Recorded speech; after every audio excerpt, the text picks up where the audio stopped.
why it is long overdue for organizations like the FBI and the DOJ to step in and investigate. And over the weekend, we learned that it looks like the FBI may be doing just that. The Voter Integrity Project and the Amistad Project of the Thomas More Society, two organizations committed to election integrity, have been doing their own digging into election fraud, specifically cultivating data on illegal ballots over the weekend. Philip Klein, director of the Amistad Project, confirmed in a statement that, quote, the FBI has now requested and will receive all of their findings that indicate illegal ballots being cast. This after their data showed hundreds of thousands of potentially fraudulent ballots in battleground states.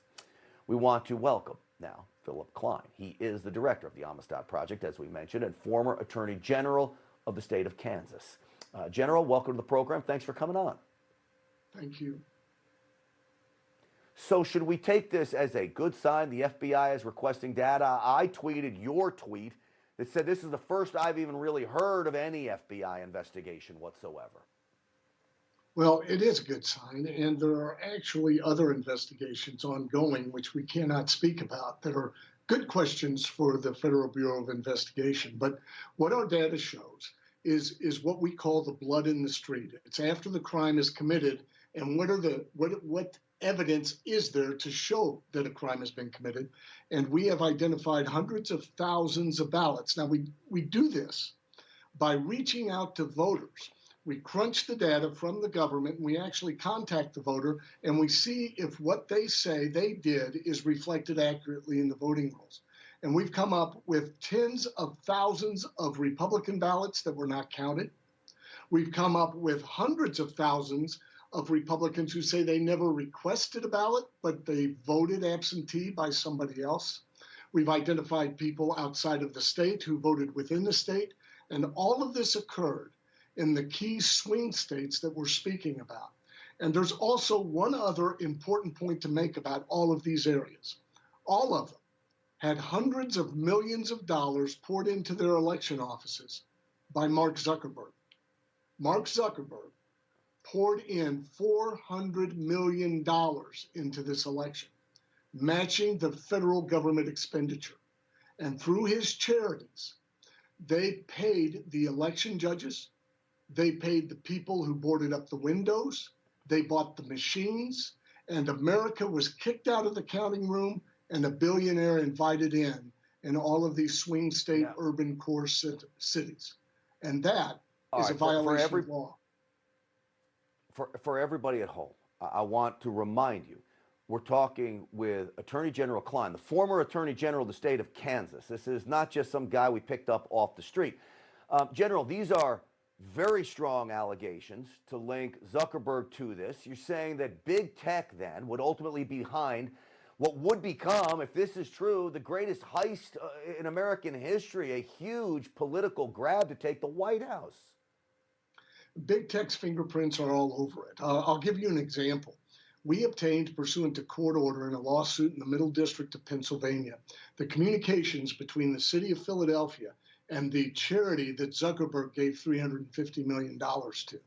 And here's what those communications said. They dictated to the city of Philadelphia the number of polling places they would have. They dictated to the city of Philadelphia who would staff those polling places. They said that they would pay the salaries of these persons and that they would pay buy the machines. And if Philadelphia didn't achieve those goals, they'd pull all their money back. Now, as we dive down into their impact, I just want to give you one more example. They reached out to the blue state or Democrat strongholds, and they made it very easy to vote by purchasing these election offices. They are the ones who put out the drop boxes and paid for them. In Democrat stronghold, Delaware County.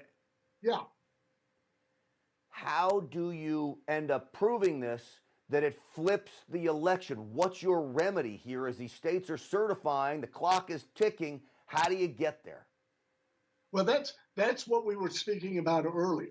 We show all of these changes to benefit Democrat strongholds as they were suppressing the vote in Republican strongholds. And then we had them sidestepping the law and accepting ballots they should not have accepted. So our experts and you've spoken about some of them on your show, have done the analysis, and we're talking about hundreds of thousands of ballots in each one of these swing states. There's over 500,000 ballots affected in Michigan. There's over 100,000 General, ballots. Can the states, can the courts just throw out the election? I mean, what is the answer here? That's what we need to know real quick because we're running out of time. Well, yes, there is an avenue because we treated voters differently. Because of all this private money, we treated Democrat voters differently than we treated Republican voters. That is a classic, what you call violation of equal protection, a violation of Bush v. Gore, and the Supreme Court ought to hear that case, and they ought to refuse to accept this election. All right, well, if it's okay with you, I want to stay in contact with you over we move through this the next few days, because this is absolutely powerful information that you're laying out for us, and somebody's got to get to the bottom of it. We appreciate you doing it. Philip Klein, thank you so much for coming on the program, former Attorney General of the state of Kansas and now with the Amistad Project. We appreciate it, sir. Thank you.